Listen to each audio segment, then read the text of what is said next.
Hey, greetings, Westwood Church. Pastor Scott here for my Tuesday update on Wednesday this week. Some of you may actually be watching me live, either on our website or on our Facebook channel or on our YouTube channel. You may be watching me live. I sent out a text not too long ago to just invite some of you to watch me live, or some of you may be watching me later on our YouTube channel. Once we're done doing it live, we're going to archive it there. But we're doing it live today as a test of our live stream, which I'll talk about in a minute, begins very, very soon. So thanks for being here, regardless of when and how you're watching. Some of you may know this about me. Some of you may not, but I'm a hot weather guy. Summer is my favorite. Mid-90s, bright, sunny, that's about perfect for me. When it gets to be above 100, that's when I start to think, woo, it's getting a little warm out here. So I really like hot weather, which what that means is a long series of mid-May cold, for me, cold, dark, cloudy days, I start to get a little crazy.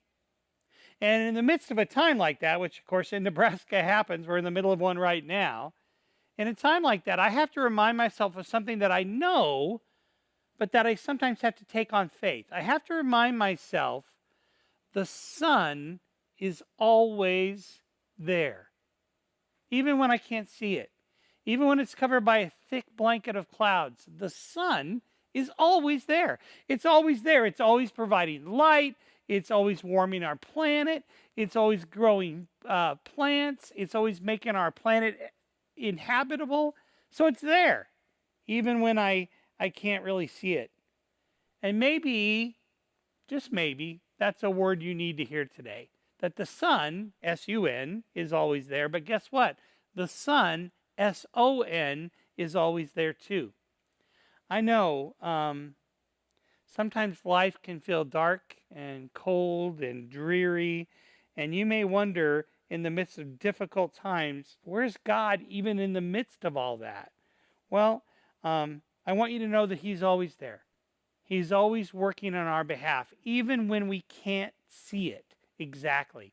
Sometimes we have to use eyes of faith to see God at work in our lives.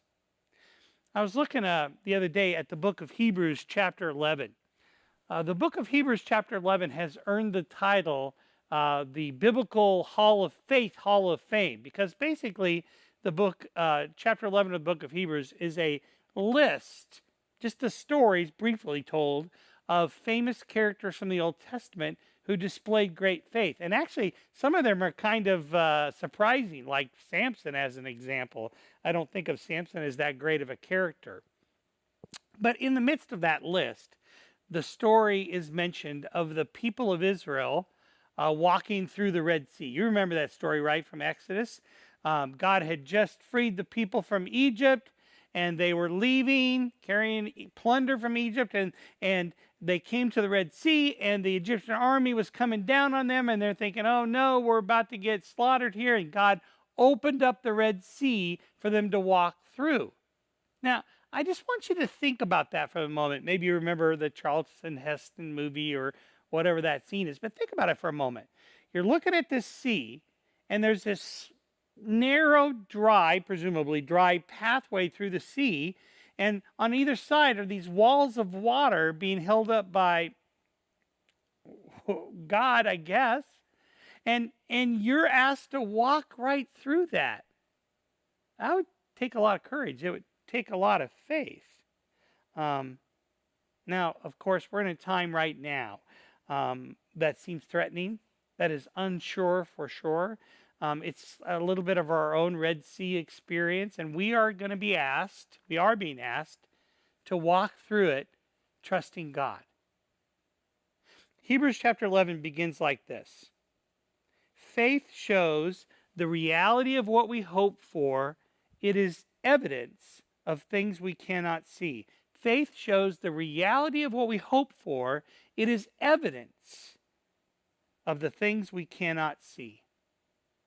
Faith is a muscle, and like any muscle, it has to be exercised in order for it to grow. And let's face it, right now we are all in a COVID-induced faith calisthenic time where our faith is being asked to grow. But that's okay, because I want us to remember, even on this cloudy day, the sun is always there. God is always there and is walking with us and working with us through this time. So just something I've been thinking about. Okay, couple of updates. A reminder that we, as demonstrated by today, are entering into the live stream phase of our worshiping at home time.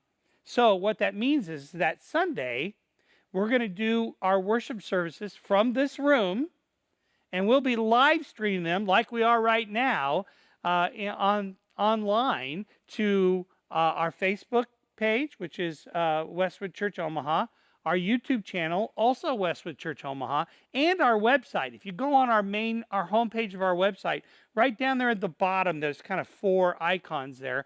One of them says live stream on it.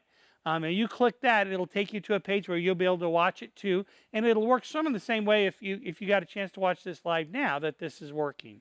Is there'll be a screen there, it'll say live feed begins shortly, something like that.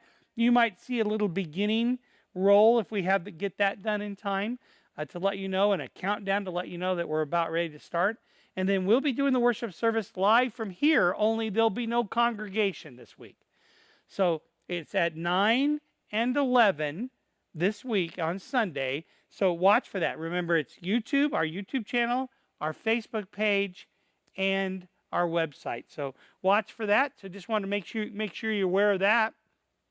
And all this, obviously, is building towards reopening our building for public worship, for in-person worship on June 7th. And that's what we're building for, because we're going to live stream those services too. So on June 7th, we're going to be able to have a portion of our normal worshiping congregation here. We are standing in the worship center right now, and you're going to see these ropes, and they'll be spread across half of each one of the rows. And we'll ask you not to sit on the rope, but to sit in the part of the row with your family. So you can tell just by that, if you do the math, that we're not going to be able to have our whole room full. So we need to know who's planning on coming on June 7th. And so we're going to send out a survey here next week sometime that'll just ask you sort of that question. Are you planning on being here in person on June 7th and the other Sundays of June? And if you are, what service are you going to attend? Because we can only accommodate a certain number of folks. So we're trying to get a feel for that. So when that survey comes, we appreciate if you open it and fill it out right away. But just a reminder, we're going to live stream those services too. So in June, you'll still be able to, really for the foreseeable future, for a long time now, we'll be live streaming our services, and you'll be able to watch them at home too. So just wanted to let you know that that's happening. Also, one last thing, if you would check my written update, you'll see it on the website. It's up there right now. There's a note from our children's minister, Michelle Goodrich, about how kids and families with young kids is going to work on these times if you come in person. Obviously, if you're watching on the live stream, it can work any way your home wants it to work. But if you come here, we have some things that we need to tell you about how that's going to work. So I'd really appreciate it if you'd open the written update and read that. There's some important information there you need to know, especially if you have young kids. So just want to make sure you know that too. Well, I appreciate those of you who got a chance to watch live. I appreciate those of you who are watching it later. I appreciate the way you have followed these Tuesday updates. We'll continue in them at least for a while, perhaps through June. But so grateful that you're here. So that's all from me for now. We'll see you Sunday from this room on our live stream. Blessings, my friends.